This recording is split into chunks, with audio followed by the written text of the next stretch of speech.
What's up, y'all? I'm back. We back with more T-Bait. Went for a 4-week break. I just kind of took a break from posting, and I've been reading mostly not the Way of Kings, but the Stormlight Archives. That whole series. I got a lot of thoughts about it, but I just don't really know how to organize them and actually get it out there, because it's a lot of content. A lot of stuff that happens in that story, and don't really know how I want to go about it, but I've been mostly doing that. But we back with T-Bait.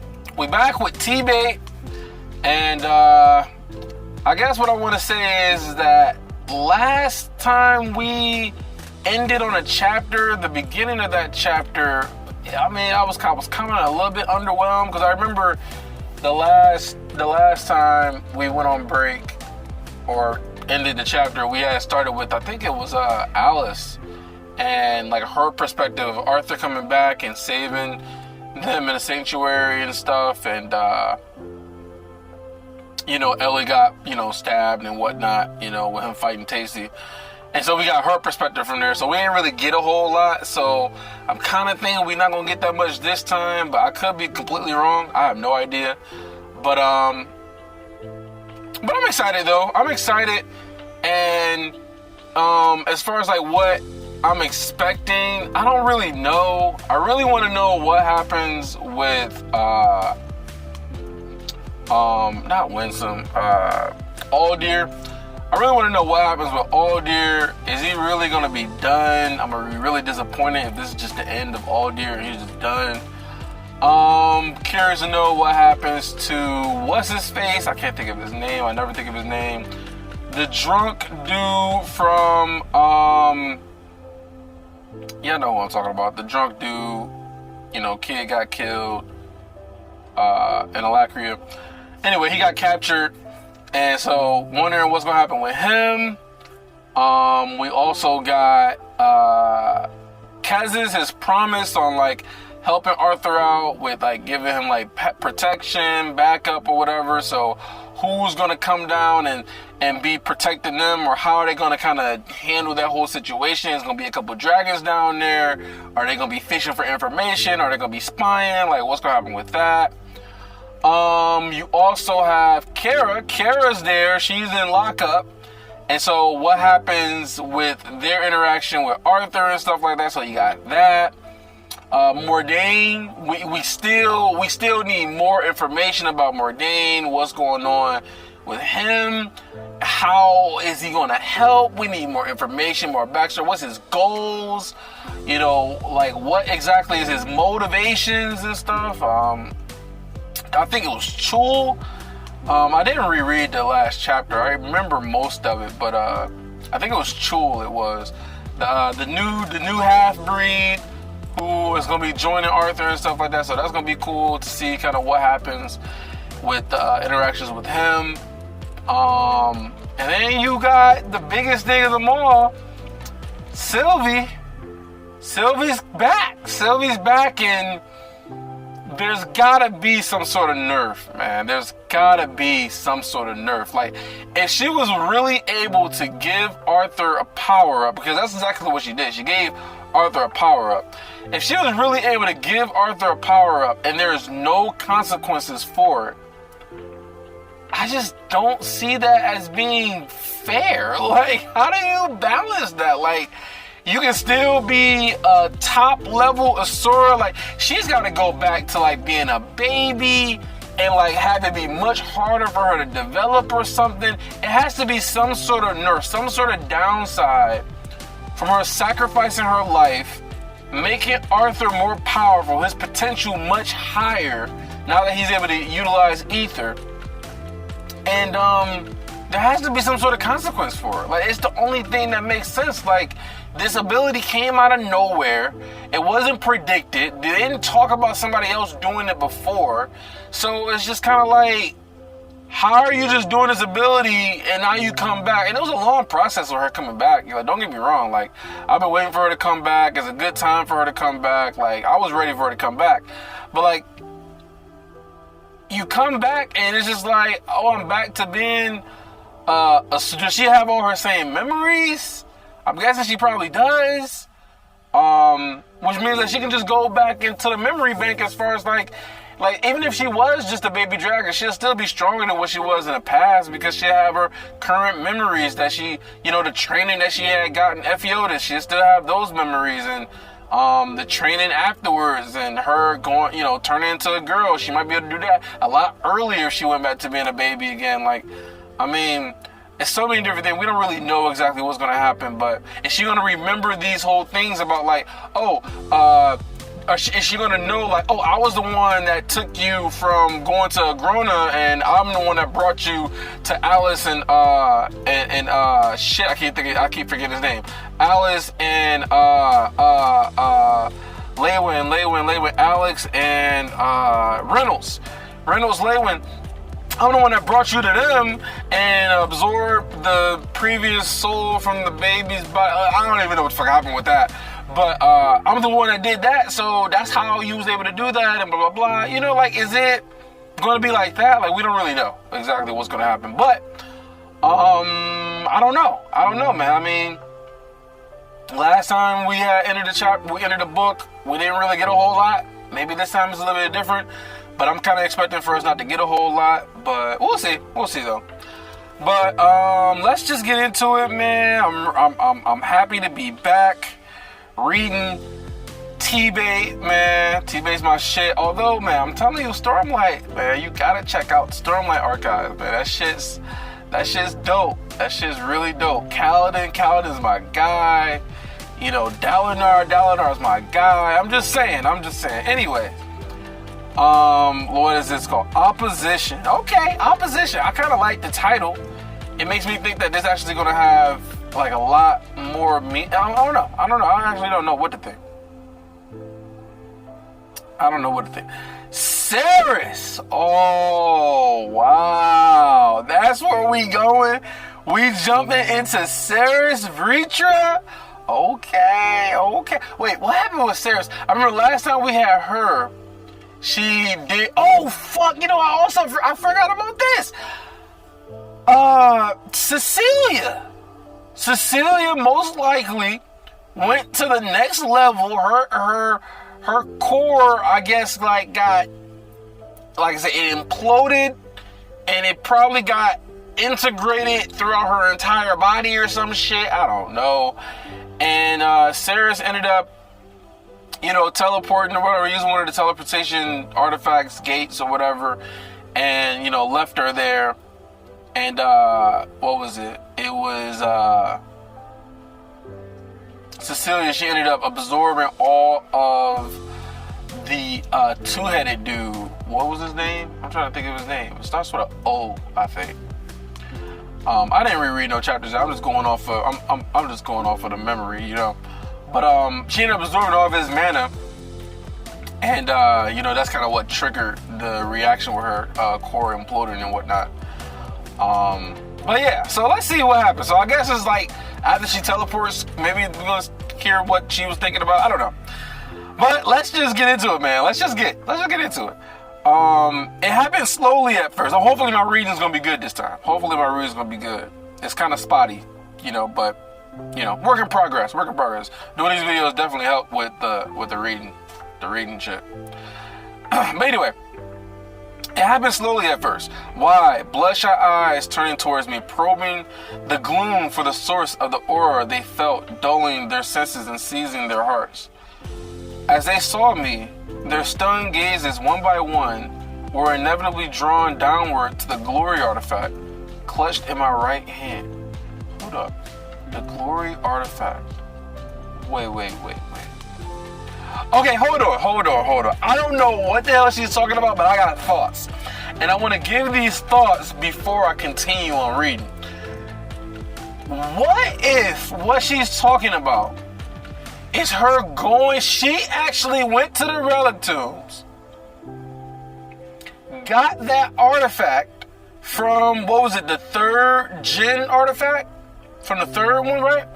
What if she's the one that got that artifact, and then her bringing that artifact back and giving it to Agrona is what allowed her to become a scythe in the first place? And so maybe she's describing like everybody bloodshot eyes, like they can't believe that she has a fucking artifact from the relic tombs and shit. What if that's what she's talking about? But there's no way. There's no way. But that's what I'm thinking. That's what I'm thinking. But that would be crazy. Because I was thinking maybe it would be one of the Vritra clan or one of the sides, but I'm just like, but who would have been the one to go into the artifact, to the relic tombs and get one of the artifacts? But then Sarah's makes a lot of sense. But like, a lot of her history we don't really understand, so I don't know. But that's where my mind immediately goes reading this. So as they saw me, their stunned gazes one by one were inevitably drawn downward to the glory artifact clutched in my right hand. Mouths open in horror, but whatever words they might have said lodged in constricted throats. Tools slipped from limp fingers to clatter on the ground. Tools. Forgotten, and a tremor ran through the collective consciousness of a people unequipped to understand what they were seeing. Okay. Still trying to understand what's going on. At the eye of this storm of attention, I moved with unrushed purpose. The rough part crunching beneath my feet. Oh, path, not part. The rough path crunching beneath my feet. My flowing white robes glowing like a beacon in the industrial gloom. Every miner, laborer, and Wargart farmer I passed froze, before quickly parting before me. Those closest stepped back, instinctively putting distance between themselves and the palpable force. I think it's, palpable, well, how the fuck you say that word? I've heard that word a bunch of times. Palpable, whatever, force emanating from me. While others were drawn to it like moths to flame, forgetting their mundane tasks as curiosity and awe overwhelmed their sense of self-preservation. A heavy-set woman with a thin... Is this the past? It seems like it's the past. A heavy-set woman with thin hair and gray dust dirtying her face let out a ragged cheer. When my eyes settled on her, those closest hurried to step back. I didn't smile, but allowed a second of eye contact, gazing deep into her, assuring her that she'd been seen. Others couldn't keep the hostility from their faces. Those who were loyal to Agrona or who believed the ill-conceived propaganda that was broadcast about me. So maybe this is current day. It seems like this current day. She's talking about the propaganda. But I'm just so, is this like after she teleports? And what artifact does she have in her hand? Is it the teleportation artifact? Every miner and Wolgard farmer I passed froze. Miner, Wolgard farmer? A heavyset woman with thin hair and gray dust dirtying her face let out a ragged cheer. When my eyes settled on her, those closest hurried to step back. I didn't smile, but allowed a second of eye contact, gazing deep into her, assuring her that she'd been seen. Others couldn't keep the hostility from their faces, those who were loyal to Agrona or who believed the ill-conceived propaganda that was broadcast about me. But none of them had the courage to give voice to their feelings or impede my progress. A few, the smartest of them, ran. So, did she not teleport to her territory? She teleported somewhere else? By the time I reached the portals to the second level. Oh, she's in the relic tombs? Because I know they got the first level of the relic, maybe, I don't know. Yeah, I think she's in the relic tombs. By the time I reached the portals to the second level, they were already in chaos. Guards were scrambling to find their battle robes and maintaining anything resembling a formation. They were shouting at each other. No one apparently willing to accept the responsibility of command. Relic Tombs official, she is in the Relic Tombs. The clerks and attendants who were in charge of monitoring the portals were standing off to the side, wringing their hands and looking on nervously. As my intent washed over them, they all slowed to a standstill. Someone uttered a prayer to the Vritra.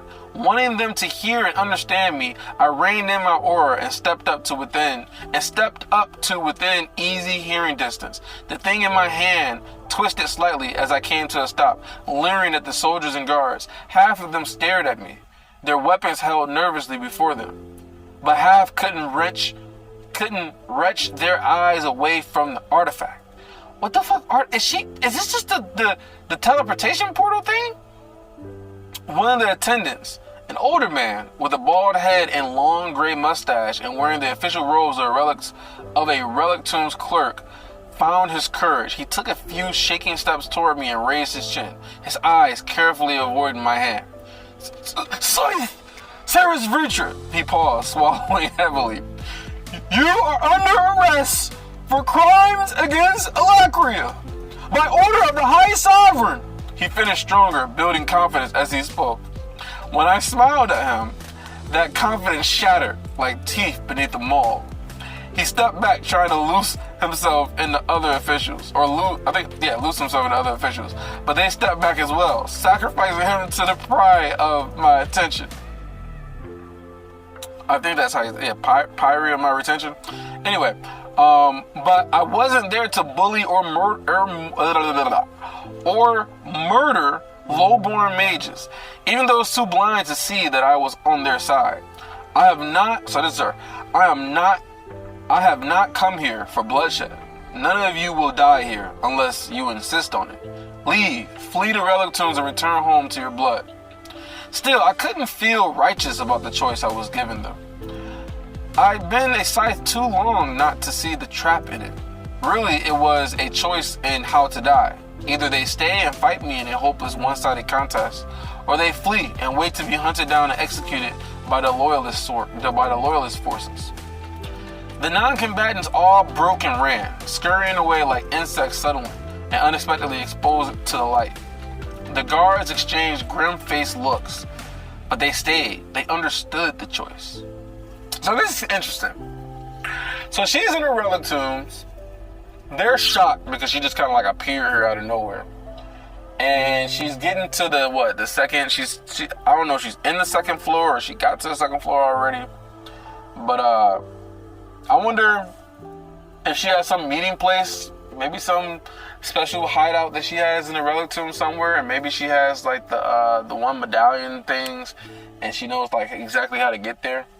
But that would be actually really smart if she had an actual place. Like, let's say she took over a certain area in the relic tombs and it actually made it like safe, and maybe they got like running water, some houses, some shit.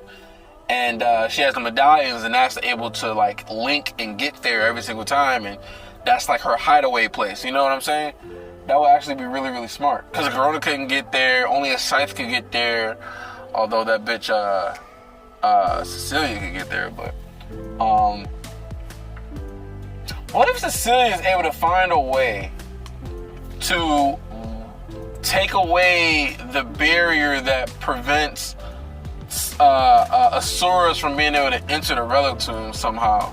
That shit would be crazy, wouldn't it? Wouldn't that shit be crazy? And then you got Agrona in there, and you got all the other Basilisk, Reacher clan members in there and shit.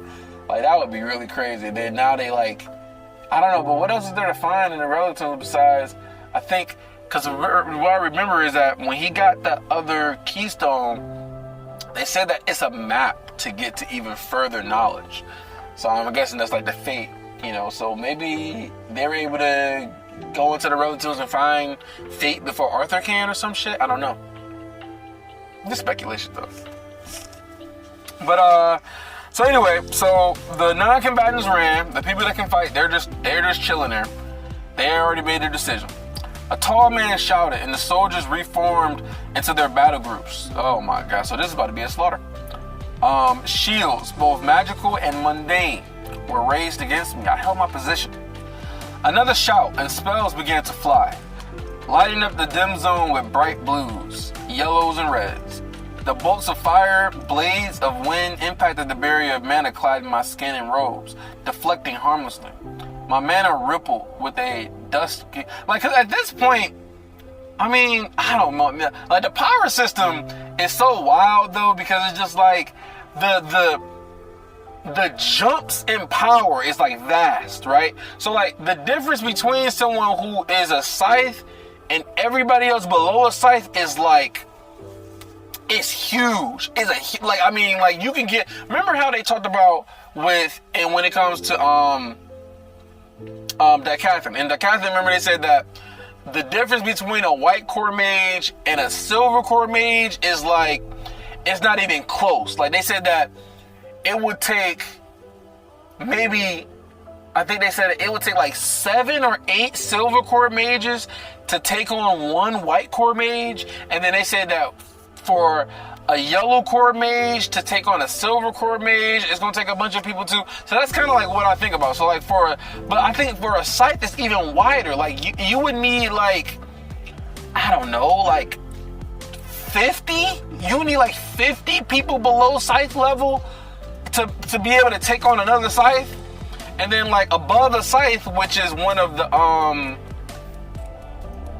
sovereigns, I mean, I think that's a little bit closer, but it's still a big gap. So it's like maybe you'll need about 3 or 4 sides in order to take on one sovereign, probably something like that, 3 or 4.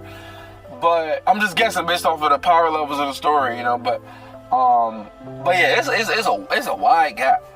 But anyway, let's say if she slaughters these people, or she has like a little bit of mercy for them. So it reminds me of like with Arthur, they just start chucking all their spells, and he just sitting there just taking that shit, healing any little injuries that he might get, and it's just like, all right, y'all done yet? Like, you know, I'm still giving y'all a chance to leave here, even though y'all just bombarded me with a bunch of bullshit ass spells.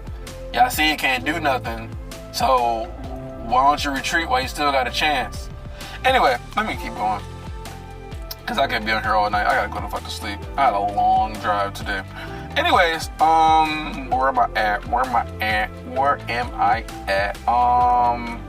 So spells begin to fly. Alright, I let a heartbeat pass. Then thrust my free hand forward. A black cloud poured from my palm, spilling over my attackers in an instant. It surged into and through them. My void magic, burning away the mana inside them. To a man they collapsed. The backlash of suddenly expelling all of their mana her void magic was able to get rid of all their mana. The backlash of suddenly expelling all their mana, knocking most of them unconscious. A few stared up at me from the ground, whimpering or choking, expecting to die. I marched past them. So she is having mercy on them. I marched past them, leaving them where they lay, and giving them a choice only in how to die felt wrong. It was how Agrona operated. They had chosen to stand their ground. Perhaps they were blindly loyal to Agrona, but maybe they were just hopelessly trapped in a system that they had been born into and had lived every second of their lives inside of. Did they even know there was a world outside the 2 close walls pressing in on them? It occurred to me that they likely couldn't see it, but I could see, and I could choose too. Casting a quick look back at the field of fallen mages, fallen but alive, I activated one of the portals to the 2nd level and stepped through. So she's still on the 1st level. And I found the 2nd level to be exactly as I expected. The courtyard containing the ascension and descension portals, which capped the end of the long boulevard that ran through the heart of the zone, was a rush of organized activity. 100 mages, perhaps more, encircled the courtyard, weapons drawn and spells active. Cordoning off the portals, another 20 were hurrying to set up a series of devices in an arc in front of the portals. Small pockets of people lingered around the edges of the courtyard, outside the cordon, and in the shadows of the nearest buildings. The devices were constructed of dull blue tinged metal housings containing large mana crystals that have been carefully carved into concave bowls. Heavy wiring ran from one to the next, chaining them all together, and finally to a glass tank full of bubbling blue liquid. So they had preparations for this shit. Several of the mages jumped at my appearance, turning weapons on me. Cyceres Vritra, a mage with black hair and a well-trimmed beard, barked, snapping a salute. Oh, these are people! The rest snapped to attention and followed suit. I waved the formality away. Sulla, things have gone to plan. The High Hage, is that mage? It's supposed to be mage. Of the Kargadin Ascenders. Kargadin? I don't know how to say that. Hall nodded vigorously. Yes, Cyceres. So she's just taking over the entire second level? I mean, she's working with some of the, the royals, the blood, what is it called? The high bloods. She's working with them, so, and that's normally where they be, and they own a lot of property in that area, so it makes sense. He nodded to a few bodies laid out nearby. Fighting has been worse elsewhere, I know, but our efforts to set up your whatever this is have been unimpeded and is almost complete. Another man who wore no armor or battle robes. Let me sit up a little bit. Another man who wore no armor or battle robes and went bare-chested, proudly displaying his bronze skin and chiseled form, jogged up and bowed quickly. Perfect timing, as expected. Jamon of Name Blood, Gwen, so it's Name Blood, not High Blood. See, I'm forgetting some shit. High Mage in Idri? Said with his customary sharpness, all Tempest work platforms in the city have been destroyed, as you ordered, except for one currently being defended by High Blood Rhyhorn. The fighting is fierce there, but they can't hold out. 10 more minutes and their soldiers' bodies will litter the Relatoon's floor while my caster see to the platform. With the receiving platforms destroyed, that will be our only way in and out, Sulla added, gesturing to the array of permanent portals that allow transit between the first and second level. I could tell he was seeking assurance that the plan wouldn't result in us being trapped or overrun. Not the only way, I said, instead of attempting to placate the man. My gaze followed the line of Central Boulevard to where I could see the distant glow of Primary Ascension Portal even from here. I actually like this. I will tell you guys this. I like that we're getting this and we're not getting like, oh, here's another perspective of something else that had happened. Like, I like that we're like continue on with the story. We get more information about what's going on, Ceres' plan. So I really like where this is going right now. The sound of approaching armored footsteps brought my head around, mostly due to the slight hitch in every other step. Cyrith, that's our dude, bowed slightly and the two ascenders took a step back, giving us space, their eyes on the ground. My retainer had blood splattered over his face and armor. Would you like me to take that, Cyceres? He asked, his tone even. I was certain. Bro, why is this talking now? The fuck? It's not supposed to be talking. Would you like me to take that, Cyceres? He asked, his tone even. I was certain only I would notice the pinched stiffness in both his voice and posture. I held out the item I carried through the first, this item, what is this item? Through the first level of the relic tombs. A severed head. Oh, she's holding Orloff, that's his name. I remember his name now. She's holding this motherfucker's head, bro. God damn. I mean, I can only imagine them fucking looking at his head and just shock. Like, what the fuck? That's crazy. A severed head, jaw frozen open by rigor mortis, tongue black and shriveled as a salted slug. Cyrith showed no squeamishness as he accepted the proffered appendage. He lifted it up to look into the dead, staring eyes, then made his way to the mana battery that will power the artifacts I had designed. The rest of the mages moved back, their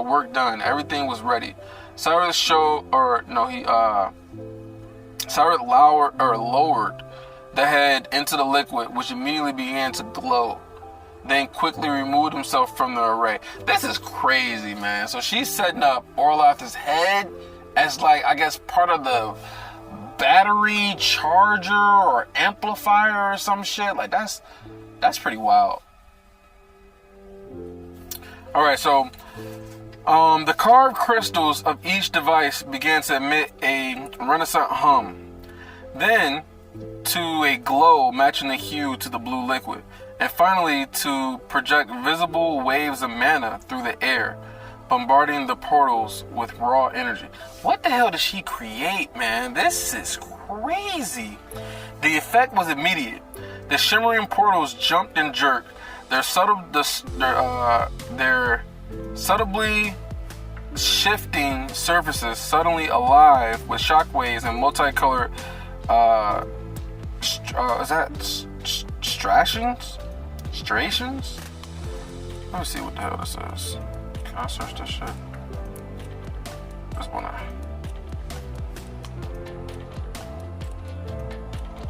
Oh, okay. It's like a grove created by a geological process. Okay. Ripples and waves rolled away from the portal frame, collided and rebounded in every direction at once across all the portals. And you're sure that the Jamon, I'm guessing the D silent, cut himself off mid-question. I knew we wouldn't have to wait long to see proof that the artifacts were working. The encircling ascenders turned their gazes inward, watching. I was joined. Their gazes inward, watching. Okay. I was joined by a few other high-ranking individuals. Anne Vlad, and of name Blood Topor, and Harlow. Is Jack Harlow? Harlow of High Blood Advance. I don't know. Anyway, who were both high mages of their respective Ascenders Association faction in Edelgard and Nirmala, as well as High Lord Frost and his granddaughter Enola. I know Enola. But they stayed silent, simply watching, waiting. Within a few minutes, one of the portals changed. It stretched, smoothing momentarily, the ripples melting away, and a figure appeared within it. What? Within a few minutes, one of the portals changed. It stretched, smoothing momentarily, the ripples melting away, and a figure appeared within it. Dragoth. His broad form filling the entire portal, glowered, his face strained out from the bombardment of mana, but he was gone again almost as soon as he had appeared.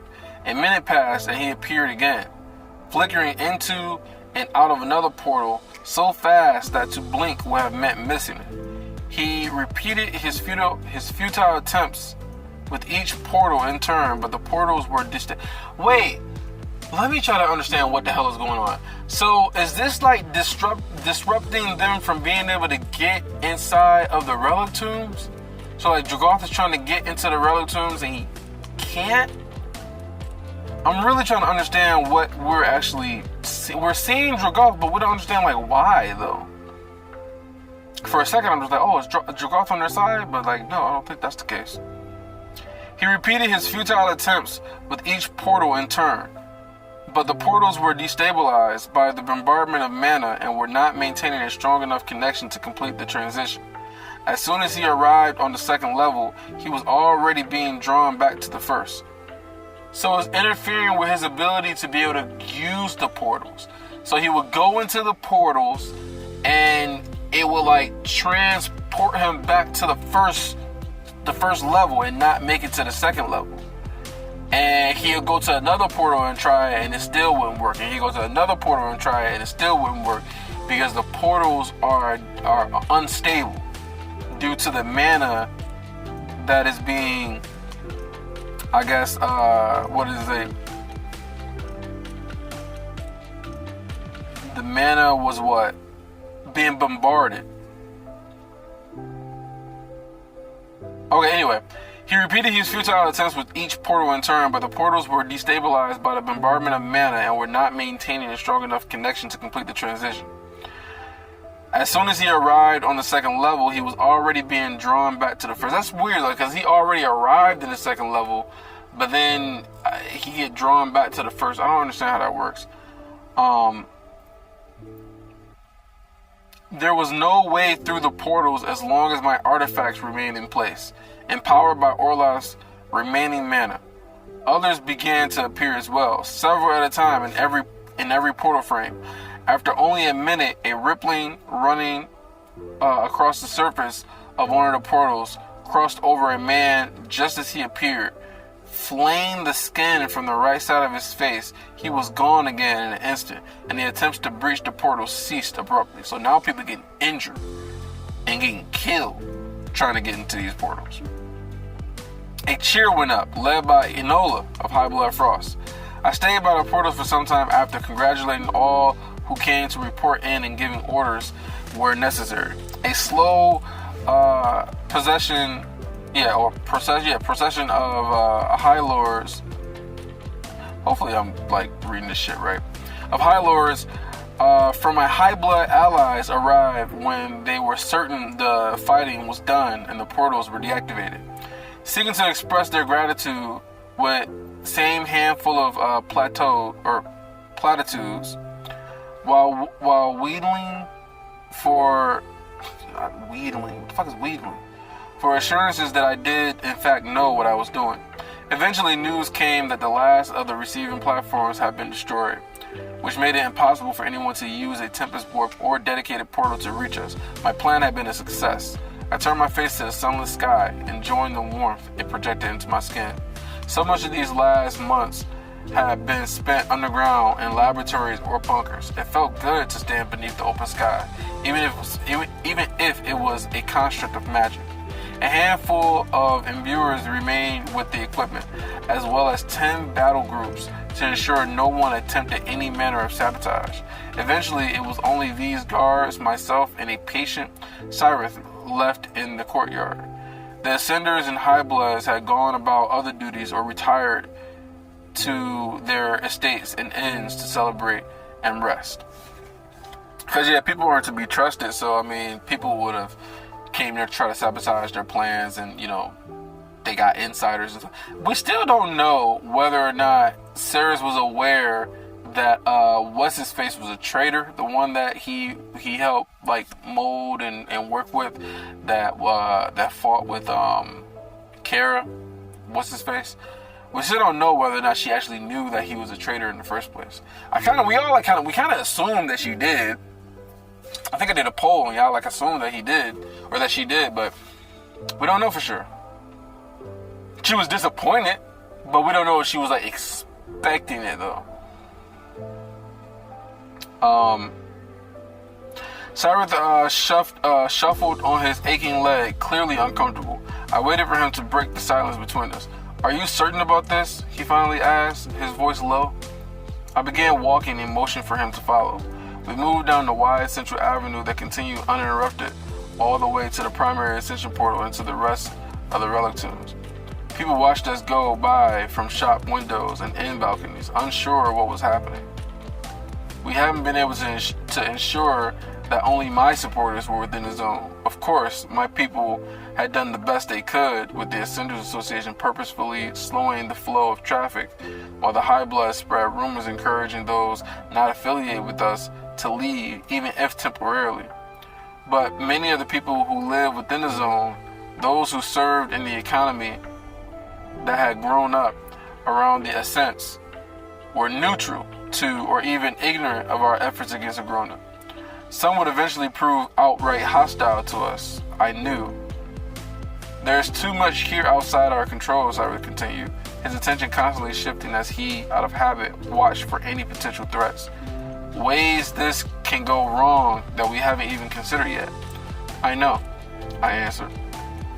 If this argument came from anyone else, I would have assured them that every variable had been accounted for, every layer of the plan designed to be infallible. But Cyrith understood what we were facing just as well as I. Perhaps with 10 more years to plan, we could have perfected this gambit. But this is war, Cyrith. And when you're fighting gods, time is not on your side. She really has like the ultimate trust in Cyrith, and he has the ultimate trust in her. Like, part of me was like, okay, it's like she wants to trust Kara, you know, she's testing her and whatnot, but like the person that she trusts the most is obviously Cyrith. So I don't know. I really want to know their backstory. Like, what is their backstory? Why is he so loyal to her? Like, what did she save his life or something like that? You know, it'd be really cool if we got like a little side backstory between her and Cyrith. You know, I'd be really interested in that. You know, because their whole dynamic is just like, it's not like, he doesn't come off as like, oh, I love you type of energy, or it's more like admiration and respect. Like undying loyalty type of respect. But anyway, what was that? Where am I? So yeah, time is not on your side. It all comes down to that, doesn't it? Time. Cyrith paused, and I stopped to look at him. How long can we power the disruption artifact? When will Kara return with Arthur? How can we hold out longer than it will take Agrona to figure out a way in? These are all good questions, because this is all temporary. So these are actually really good questions. But I will say this though. It seems to me like she got these plans, but a very, very large part of these plans depends on Arthur. Arthur is her gamble. She's gambling on Arthur to make up the difference in strength between her and these guys. She's gambling that Arthur is going to be the key. He's going to be the missing piece that's going to make all this worth it. Because she even said during her perspective when he fought Cadell, she said to herself, like, he's the key, he's the missing piece. She cannot, he proved to her that he's the missing piece, and that she cannot allow him to be captured, to die, or for Agrona to even learn more about his abilities. Even that was extremely dangerous. So like, she said that she would be willing to sacrifice everything just to make sure that he's safe and just to keep him away from Agrona. So like, she already have in her mind, like, he's the key, he's the one, right? He's Neo. And so she's kind of willing to do whatever it takes at this point. And that's also the big reason why she actually activated her plan now. Even though she was setting everything up, she activated it now because she believed in Arthur. She had an inkling that maybe he could be important, you know, because he was one of the key pieces that brought back the legacy. He's wanted to keep. Stop talking. God damn. Why are you talking shit? But he's one of the key pieces that brought back the legacy, you know, with Cecilia. So she knew that he could be important, but then he proved to her exactly how important that he is. And so I'm saying all this to say that a lot of this banks on Arthur. And I think Arthur doesn't realize how much faith and trust she's putting in him, because he still doesn't even know if he can trust her fully or not. So they need more development, more conversations, and they just need more dialogue so we can know where they're at, because Arthur still doesn't completely trust her yet, and she's gambling everything on Arthur. And if Arthur does something that she doesn't expect or that she doesn't plan for, it could pretty much ruin all her plans. She can get a lot of people killed. But I mean, all this is a big ass risk at the end of the day, because it's a revolution, you know. So it's just like, it's gonna be risky, you know. People are putting their lives on the line. Although the high bloods, I keep saying high bloods, the name bloods or whatever, or high bloods, whatever the fuck, they want to limit the amount of risk that they're taking on, but it's still gonna be extremely risky to begin with. But anyway. So when will Kara return with Arthur? How long can we hold out, or how can we hold out longer than it would take Agrona to figure out a way in? I didn't remind him of what we'd already accomplished, taking over half of Zesklar, evading Agrona's enemies or armies, embarrassed his pet legacy, slaying one of his Vitriclanian sovereigns, and now blocked him from the Relic Tombs itself, and instead let him vent his fears. We've taken many risks these past decades, Cerys. But this, it feels too much like we've backed ourselves into a corner with no way out. Cyrus took a deep breath and then added, "My apologies. I do not doubt you. I raised my hand and he went silent. Remember, we're not trying to win this war, only to stand in opposition to a tyrant. But I don't think this will be our last stance. Have faith." And Arthur, bruh, he asked. And that's what it is. I literally just got done saying all this. Like, she's banking everything on Arthur, man. And it just like, that is crazy. Like, and Arthur he doesn't understand any of this. Like, he doesn't know how much faith she's putting in him. That's why I said before, they need more dialogue. They definitely need more dialogue. And Arthur, he asked, his brows wrinkling in the rare show of genuine frustration. In humanity, in fate, in me. Take your pick. I smiled and teasingly brushed at his face as if I could wipe away his frown. Everyone needs faith. These gods, the Asuras, rely on it to maintain their control over those they call lesser. And the people need it too. They need to believe in something. If we truly want to break Agrona's hold over them, we need to give them somewhere else to put their faith, even if only for a short time, just to transition them into the new world we're trying to build.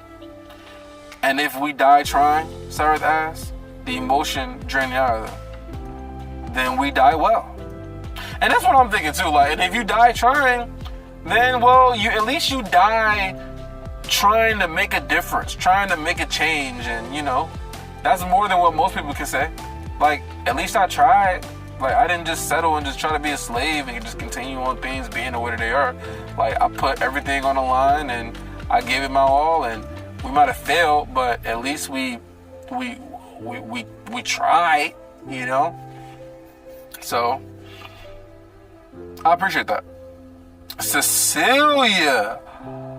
Wow. Okay, let's see where this goes. Where am I? I wondered, pulling back from something moving beneath me. A bed of entangled vines and roots was withering across a blank stone floor, jostling me and making my stomach lurch. My eyes grew wide as I traced the path of vines. They grew over the floor, walls, ceiling, with no... Is she like inside her body and maybe she's about to talk to Tessia? That would be some shit. I'm thinking these vines could be like... It could be the mana beast, the beast blood that she has inside of her. My eyes grew wide. Oh no, yeah. So making her stomach turn. My eyes grew wide as I traced the path of the vines. They grew all over the floor, over the walls, the ceiling, with no beginning or end, completely encircling me. As they squirmed, they constricted around me. Only the way forward was open. Although the way was diminishing moment by moment, I began to scramble over top the vines. But my hands and feet were constantly pulled into the living floor. And each time the vines would grasp at me, threatening to grab hold of me and not let go. I lost all context of time as I first hurried on my hands and feet, then on my knees, and finally crawling forward on my belly like a worm. The vine roots were crushing me, suffocating me, and my heart battered against my chest as my lungs struggled to draw in breath, and suddenly I felt certain I was going to die there, throttled by the vines.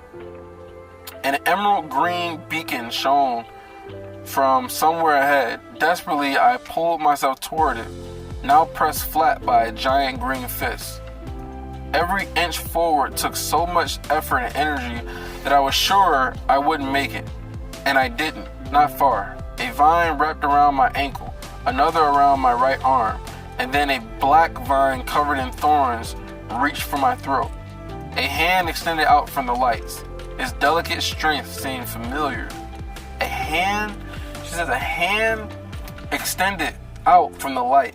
Its delicate strength seemed familiar. Felt like looking in a mirror, and I grasped it with frantic strength. In contrast, the hand had the kind of calm, I know this fucking word, inexorable. I'm gonna just go with that. Force I was associated with Agrona. That pure, unwavering surety of confidence. It should have crushed my own hand, but instead I was pulled through the vines until I slithered out into a patch of sun-warmed grass. The hand pulled me to my feet. Slowly, for some reason, afraid to look, my gaze followed the slender arm up to the graceful arch of a shoulder and smooth, unmarked skin of a neck, half hidden beneath silvery gray hair. Finally, I met the turquoise eyes. Okay. Tessia. What does she have to say? Invading her body, fighting her friends, trying to kill her love. What does she have to say?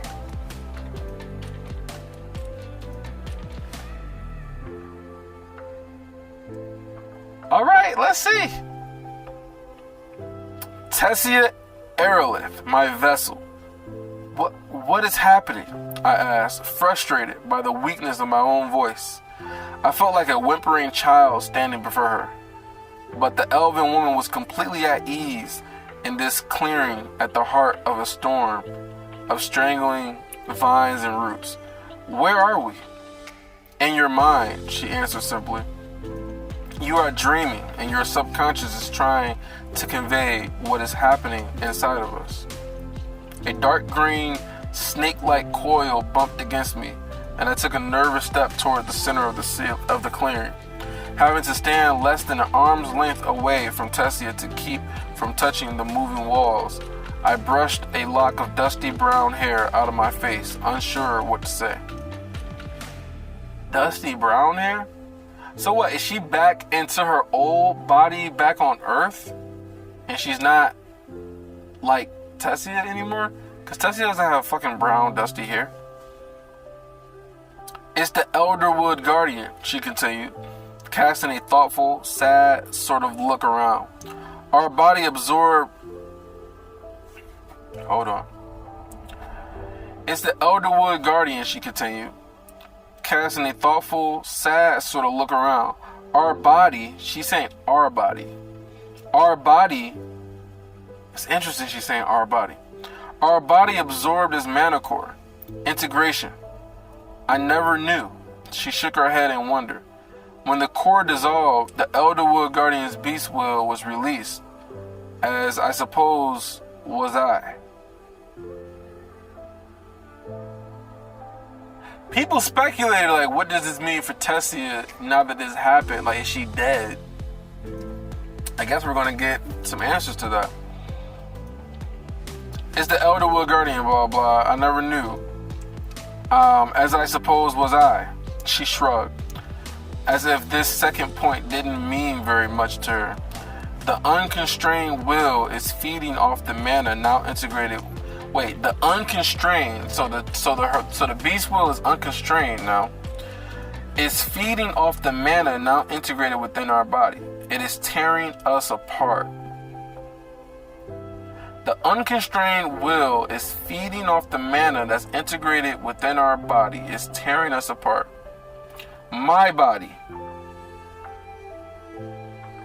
I ground out the word our stabbing like a dagger in my mind. This bitch, man. Like, I fucking hate this bitch, man. Like, how do you invade someone else's body and you have no sympathy towards them and the body that you're taking over? Like you took over somebody else's body, bro. And you know this. And then she's talking to you and she's saying our body. She's giving you the courtesy of saying our body when it's really fucking her body. And your bitch ass gonna say my body? Just slit her throat, man. I swear, she is fucking. Ugh.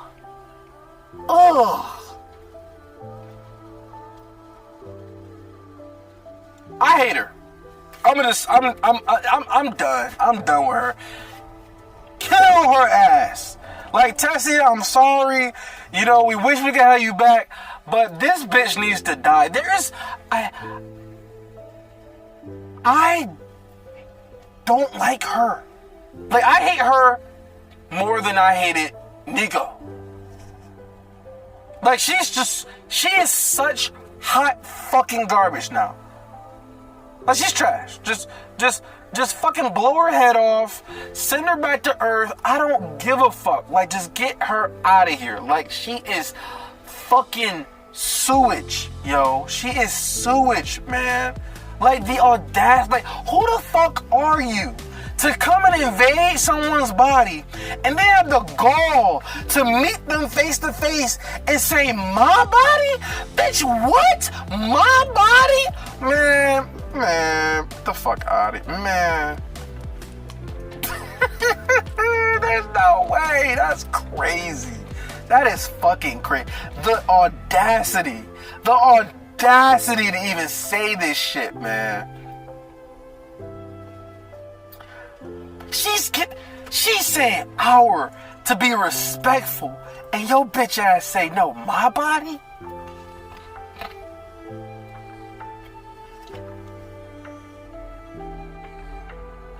I ground out the word our, stabbing like a dagger in my mind each time she said it.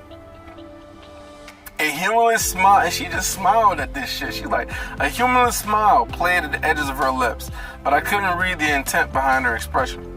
Even as we were talking, the clearing in which we stood was shrinking. A pulse like a slow heartbeat ran through them every few seconds, and with each beat they grew. I tried to close my eyes, wanting to focus, but I couldn't. A dream. I would be pissed. I would be beating her ass. Like, every time you come into your mind, bitch, be ready for slaughter. That's what I would be doing. I wouldn't be smiling at this hoe. I wouldn't be doing any of this shit. I would be fucking her up any chance I get. Your body, bitch? Like, you really gonna say this is your body talking to me when you know for a fact it's my body? Like, who the fuck is she? Like, was this always Cecilia? Was she always this much of a bitch? Because I don't remember her being this much of a bitch. It's like she's a completely different person now. Like, who the fuck is this person? Like, where's the empathy? Where's the compassion? Where's the humanity? Like, this shit's gone. It's nothing. It's nothing. She might as well be a grown-up. She's no different.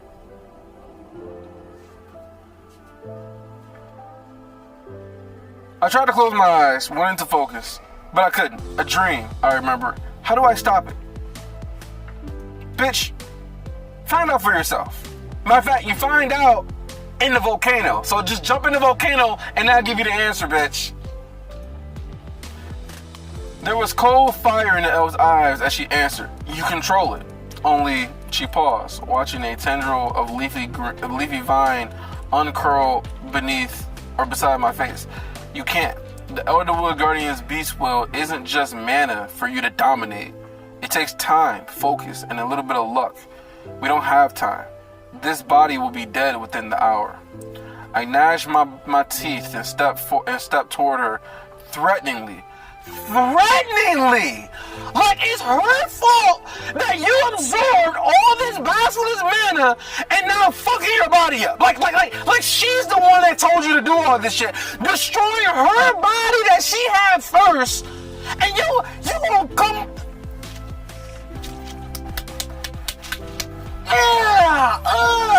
Fuck.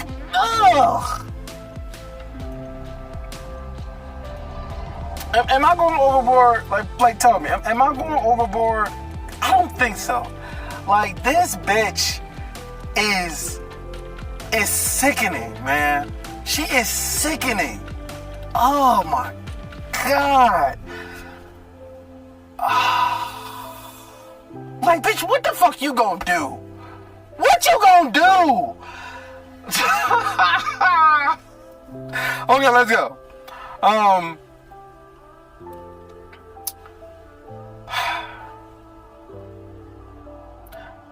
I gnashed my teeth and stepped toward her threateningly.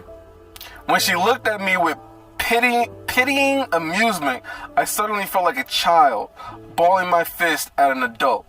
And I hated it. Bitch, you are a fucking child. An emotional, fucking unsympathetic, unempathetic, I don't even know if that's fucking words, but you know what the fuck I'm saying. Like, emotionless. Well, no, you're not emotionless, you're emotional as fuck. But like, you have no sympathy, no nothing. You're just a fucking tool to be used and controlled and manipulated, and you just lash out at anybody who makes you mad or upset, and you're fucking Nico, and you're just everything. You're just everything terrible. You'll die too. You'll die too then. What? She's supposed to be like, oh, well, you know, why are you so calm? You'll die too. Like, bitch, I would rather die than have you control my fucking body, bitch. How about that? I'd rather die than be able to watch you inside my body fuck all this shit up. Fight my friends, destroy my home, try to kill my loved ones. Like, bitch, like what? I'm supposed to be afraid of my body dying? Like what?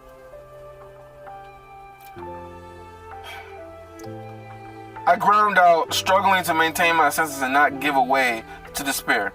I don't think the words caught in my throat as I remembered her wrestling for control of my body when Gray had attacked me at the Vitread. I don't want to die, she admitted. As the vines pulsed and grew, she sank down to her knees and eased back, sitting comfortably among the writhing plants. Instead of looking down on her, I found that I too was sitting, even though I hadn't made the conscious effort to do so. But I am willing to. We are enemy combatants, Cecilia. If we met on opposite sides of the battlefield, I would be ready to lay down my life to defeat you. Here, I could trade my life for yours. Wouldn't it be worth it? That's not, I started, then stopped again, chewing my lips as I struggled for the words. Strategically, she was correct. She was no one, just a vessel for my reincarnation. What do you mean she was no one? As if she didn't have a fucking entity and a soul and a personality and like, do you hear this shit? She is no one but a vessel for my reincarnation. What? You're talking to her right now. What do you mean she's no one? Like every word that comes out of her mouth, more and more hate. It is, she's so fucking repulsive, man. Like, ew. Like, go get into a fucking blender and chop your body into pieces, bitch. Like, we don't care.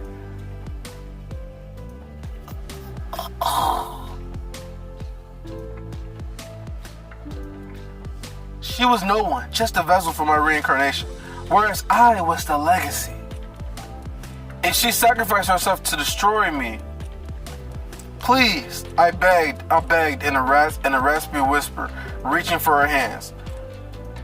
Oh, please, what? Please have empathy? Have empathy for me when I don't look at you as a human being? You're just a vessel for my reincarnation. Like, please have empathy for me. Have empathy for what I've gone through, but I don't have any empathy for you.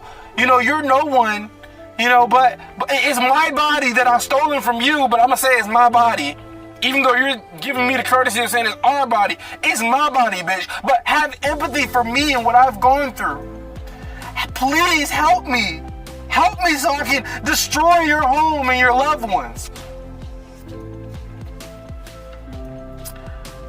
My life was stolen from me. You stole her life from her? We don't want to talk about that, bitch. All because of an accident of my birth. Something I couldn't control. I never asked for any of this. I just want my life back. You can understand that, can't you? I caught on an idea and began speaking faster. Eventually, a grown-up will send me back to my own world. Me and Nico. You can have this body back when I'm gone. I promise it. I'll make a grown-up. Tessia let out a little musical laugh. I would laugh at her ass too. I'm like, bitch, you are a fucking... Oh, God. Let's hear what Tessia has to say. Then covered her mouth and looked at me with a sickening fusion of mirth and pity. Stars above, you don't even see the irony, do you? She doesn't even see it. Like, you're doing the exact same thing to her, bruh. Like you have no empathy for her, but you want her to have empathy for you? When you're doing the same shit? Like, she can say the exact same thing back to you. She didn't ask for you to take over her fucking body. She didn't ask for any of this shit to happen. But yet you're here acting as if like you were destined to be in this body and this was always yours to begin with. Bruh. I'm gone. I'm gone. You have no idea. Wait. Stars above, you don't even see the irony, do you? I sat up straight and glared at the elf.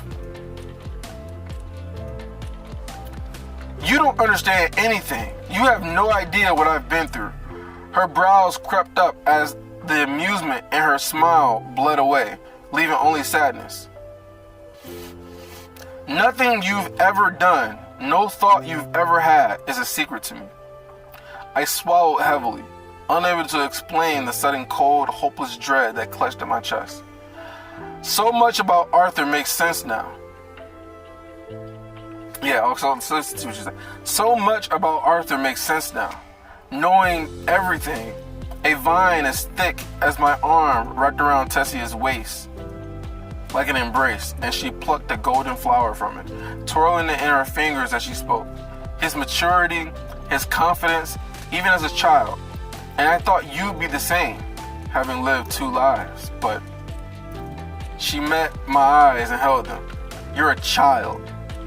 Stunted, bruh. I started to snap a retort, but she kept talking. You haven't had 2 lives, not even one, which is why you can't see what's being done to you. You know, of course, but you don't see. I mean, listen, bruh. Okay, y'all heard the rant. The hatred for this bitch. But it's like, I know that people have mentioned this before, like, you know, she didn't really get to live her life. She's still a child. She's immature, you know, so of course she acts like this. You know, she never got to grow up. You know, she was just training, and then, you know, the fight with Gray and Arthur, you know, and then her getting killed. She was like, what, 16 or some shit? I don't fucking know. But I mean, it might have happened at 16 or whatever her age was, but like, she acts like she's fucking 12 though. She acts like she's 12. Like, they grew up in the orphanage, and you know, they had like she had relationships, she had friends, she had Nico and shit. You know, she was in love with Arthur at first, but Arthur didn't want her, you know, Gray, whatever fuck, you know. I don't know, Tessia just seems so mature right now, though. You know, of course, but you don't see it. I reached for my mana, wanting nothing more than to burn the F soul from my mind. But my magic was gone. I was defenseless, empty, like a child. Oh, I'm hearing something that I don't like, so let me just destroy you so I don't have to hear it anymore. I mean, like, literally just proves her point. It was my worst nightmare come true. In my despair, I failed to notice the vine wrapping itself around my right arm when I finally realized what was happening. I flinched away from it, but it held me fast. Then they were all over me, these bright green tendrils blooming with crimson flowers, pinning my arms and legs, wrapping around my throat. And Tessia just watched with that distant sadness. I wanted to curse her, beg her, but I couldn't do anything. I was paralyzed. The Elderwood Guardian was choking the life from me, both in the dream and out of it. I was dying. I couldn't believe it. It felt so purposeless, so empty of meaning. At least my death on Earth had been my choice. The only way I could seize control. But this was... I woke up. Of course your bitch ass woke up. They're not getting rid of you this fucking easily. Although I wish they would. You're just a fucking plot device. That's all the fuck you are. The room was dim, and the gently wavering light of burning torch. The shadows looked like vines crawling up the walls. I shrank from them, and my body burned. I gasped at the pain, or gasped from the pain, and a marble-skinned hand stroked my hair as a face loomed over me. There was a frightening intensity in the way Agruna was inspecting me, but I couldn't comprehend the emotion behind the look.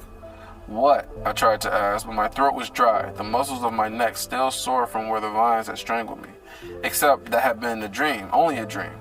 Hush, Cecil dear, your body struggled to handle both the integration and the release of the beast will. But you are through the worst of it. Agruna petted my head, speaking in a low, soothing tone while prodding me with invisible fingers of mana, massaging my mind to help calm me down.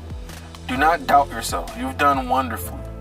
I leaned into the mental probing of his power like a feline begging to be pet. Recognizing this fact made me ill, but I was too weak. Tried to resist. Instead, my gaze drifted through the room, and I realized we were not alone. Anyways, several other mages were standing around the table or lingering in the shadows. We were in a laboratory of imbuers, workshops of some kind, but I didn't recognize it. Where are we? Again, my thoughts. And a voice gave out before I could create a complete thought. Agruna waved his hand, and the other mages quickly began filing out of the single door. We were working to hold your body together while you fought for control of the mana inside you. I frowned, trying to remember the dream, the feel of my body being pulled apart by the Elderwood Guardian's will, what Tessia had said, but it was all starting to blur together now. Still, I couldn't shake the sensation that something was wrong. You're not telling me something, I said, watching the last of the mages vanish the tattering edges of my dream. Agruna's expression softened, and he looked down on me like I thought a father was supposed to look at his daughter. Now she's looking at this motherfucker as a father figure, bruh. Oh my god. You're confused, Cecil, and no wonder. You need time to rest and recuperate. I couldn't argue with him, not now, not about that. Something stirred inside of me. I felt our consciousness present just beneath the surface, watching, waiting, simultaneously curious and guarded. There was the Elderwood Guardian too, now docile. Tessia's mind pressed against mine like a building migraine, but the beast will set heavy in my stomach and made me want to vomit. Wait, so if it released the beast's will, how is it still inside of her? Doesn't that contradict what they just said? That she literally, the beast will got released, but how is it still there? Why did you stop it from killing me? I asked, unsure if Tessia's disembodied spirit would even be able to respond. Why did you stop it from killing me? How did she know that she's the one that stopped it from killing her? There was a long pause, and I thought perhaps she couldn't or wouldn't answer me. Then her voice sounded in my head, clear, so now she can hear her thoughts. Clear and bright as a silver bell. I have a promise to keep. Bitch, what are you doing, Tessia? What are you doing, Tessia? You just talked to her about how strategically, if she could die, that would be so much better, blah, blah, blah. And then now you're talking about this promise to Arthur, man? No! No! Kill this bitch! She's gonna cause more trouble, more heartache, more pain. This fucking impudent child, bitch, ass woman, kid is gonna cause more strife. Let her die. And just know that your sacrifice won't be in vain because you're going to help save your people. Not this selfish ass promise to make it back to Arthur. Like, no. Like, you don't even know how you're even going to do that. What if she kills Arthur? Then what? Your promise goes out the window. What if you never even get to come back? Your promise goes out the window. But you could have killed her based off of what is being said. So apparently she stopped the beast will from tearing her.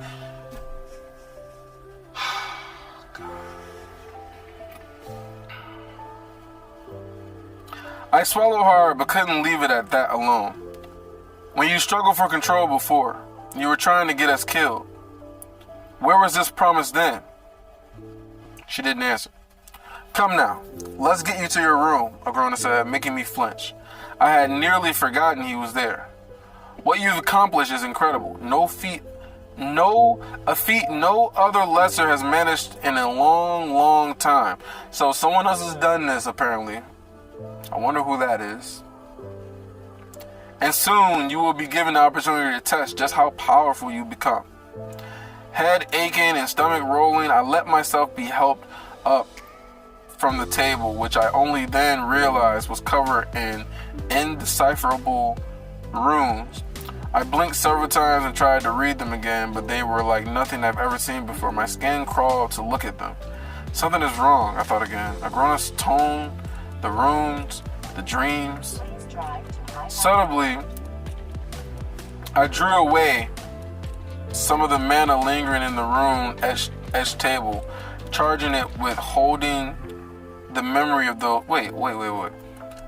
Subtly, I drew away some of the mana lingering in the rune etched table, charging it with holding the memory of those runes and their purpose. I had no core to channel the mana, but I didn't seem to need one. The mana flowed through me as effortlessly as the blood in my veins. Instinctively, it infused my muscles, offering my trembling body strength. I was aware of it in a way I had never been before, like my senses extended directly into the atmosphere, encompassing the air, walls, floor, even the table I had woken up atop. I felt it all as if it were a part of me. Agrona stretched out his arms, smiling warmly. I stepped past him, avoiding his hand as I wrapped my mind and thoughts firmly in mana. Just like my benefactor, the undeciphered runes weighed heavy on my mind. Their true intention also hidden beneath the facade.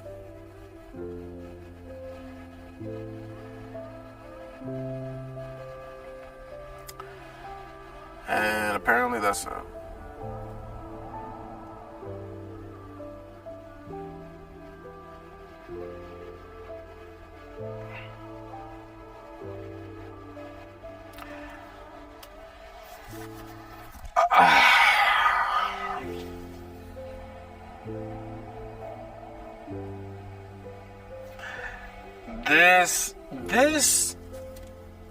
This Cecilia shit and this Tessia shit is really starting to infuriate me.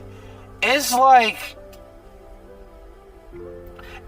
everything that's happening between these two, which is Cecilia being the legacy, Tessia showing up now, and I was kind of hyped. I like Tessia being shown, and we can kind of hear her, and she got thoughts and shit.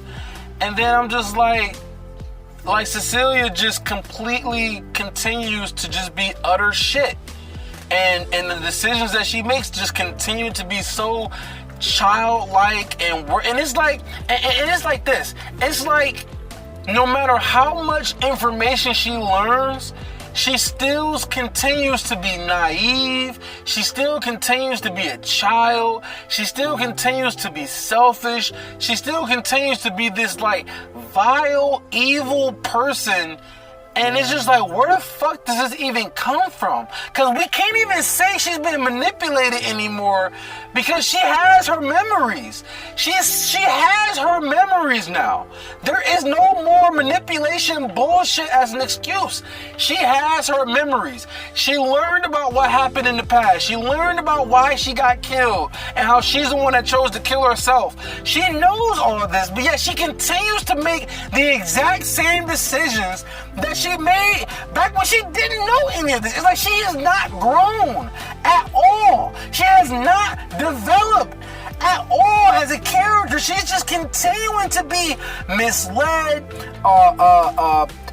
just confused, just evil and vile and selfish and no empathy. The way that she's talking to Tessia, treating her like this isn't her fucking body that you just invaded. It's just like her whole purpose in this story is to help Agrona be more threatening to Kez's and Arthur and everything else. It's like that's the only existence that she has. And the only way you can try to justify it is by her just being naive or her just being manipulated and all this other shit. And Agrona's just so smart, and he's able to manipulate her and deceive her to get her to do the things that he wants her to do.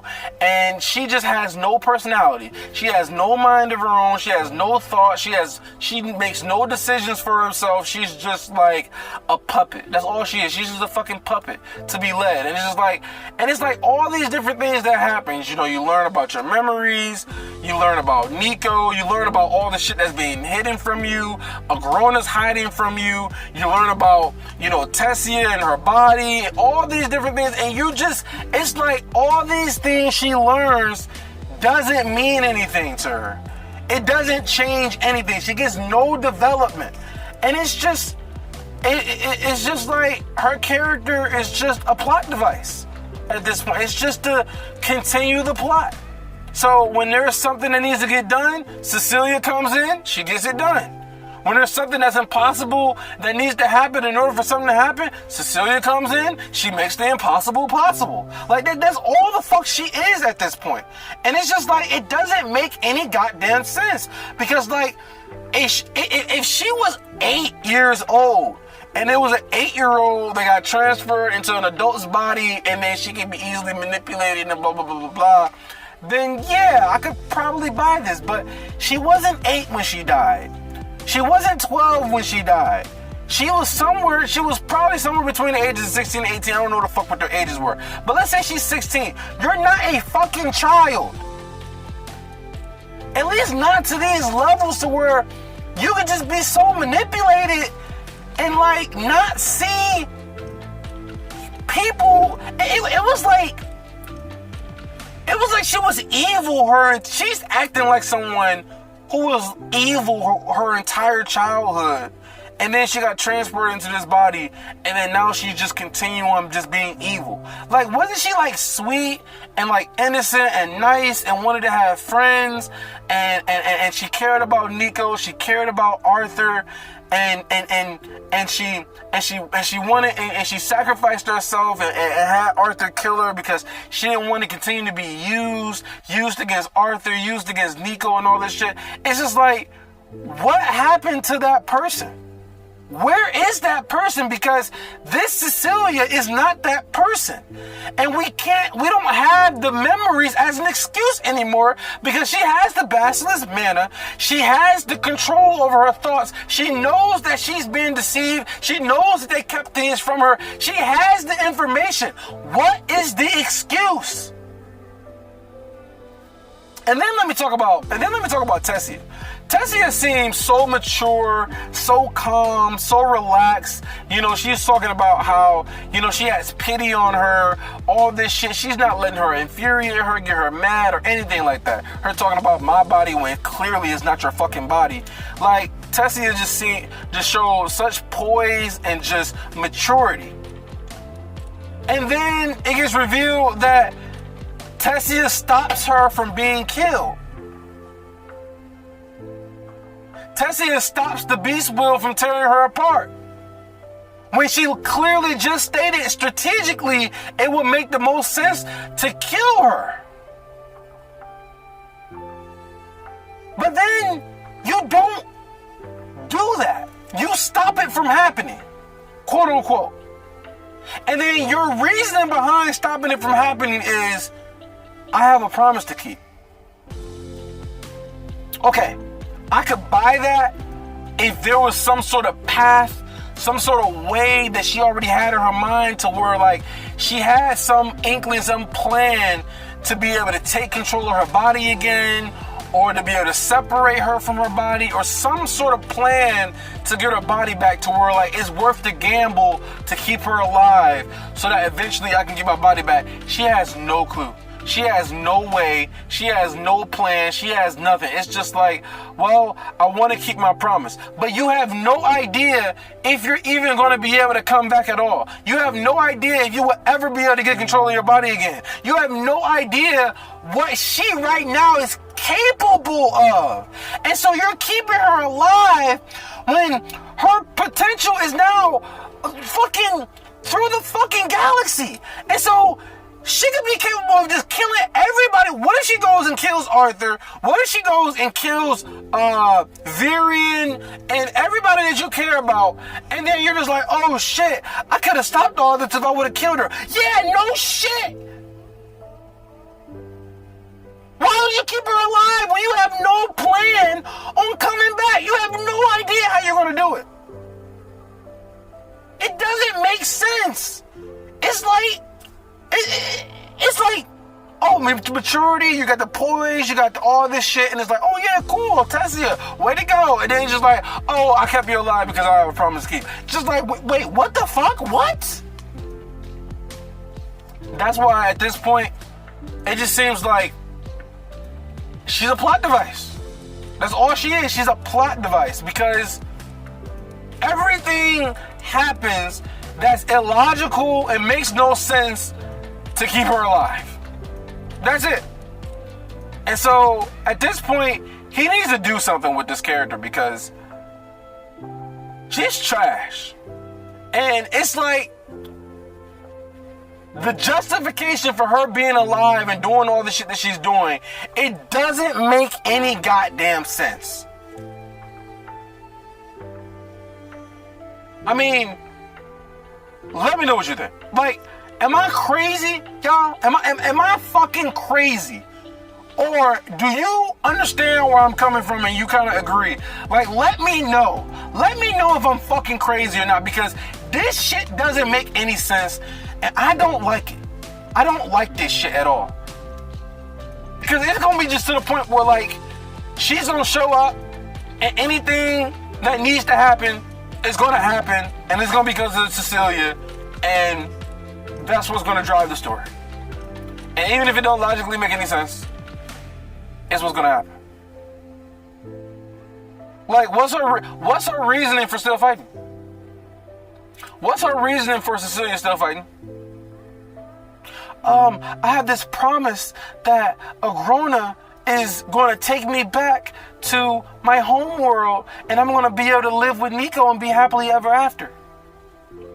But this same Agrona has been hiding things from me, keeping secrets, manipulating me, and just completely showing that he can't be trusted.